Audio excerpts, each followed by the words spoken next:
Take a moment to express our heartfelt gratitude to everyone who made this event possible, from our resource speaker to our instructors and to the participants of this seminar workshop. To formally deliver the acknowledgement on behalf of the entire team, may I now invite the overall committee head, Ms. Janela Baluran, to share a few words.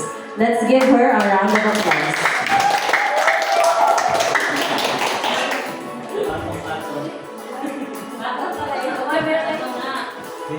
So hello. So good afternoon ulit everyone. So first of all, we would like to thank the Almighty God for this wonderful day. No, kay nindot si kayo ang weather no sa gawas no. So even no kainit ya, bug na kay tayo susunod. Yung magreklamo mo, wala ko ikuan ha.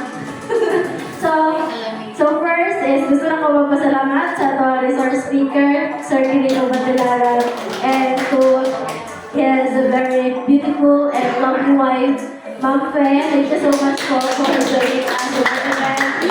And of course, to our subject instructress, Ma'am Honey Mega Rosales Caserial RSW. Thank you so much for giving us the opportunity to make this event possible.